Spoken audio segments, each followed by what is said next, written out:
Anyone can use NCBrain easily by only 3 buttons. Click the model icon. You can choose type of model, material model, and put real model size at X, Y, Z. Then click OK. And then open NC data.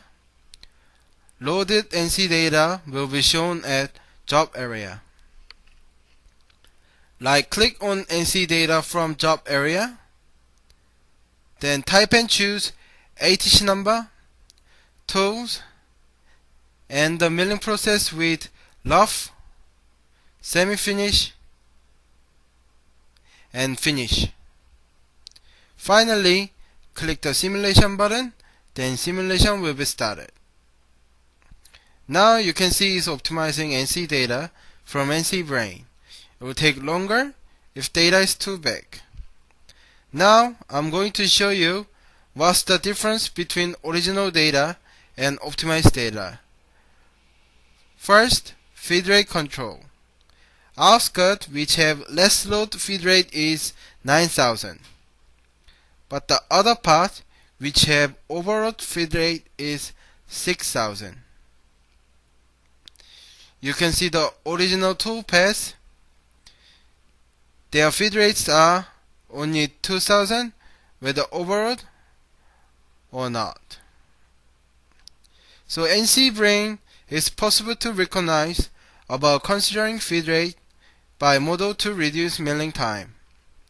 Second, automatic aircut delete. NCBrain can delete aircut paths automatically. It will show a purple color, which is delete as aircut.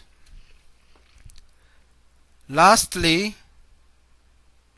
at the second process, Pi 16 tool used in semi-finish, but it will be broken if Pi 6 tool used in next process.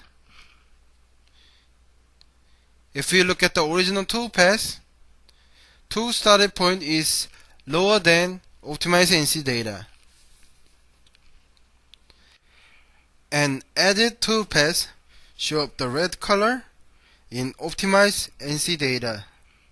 So no worry about dangerous situation.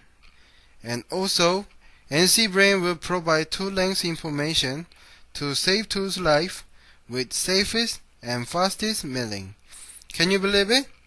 We made more efficient milling through 30 kinds of options from NCBrain program.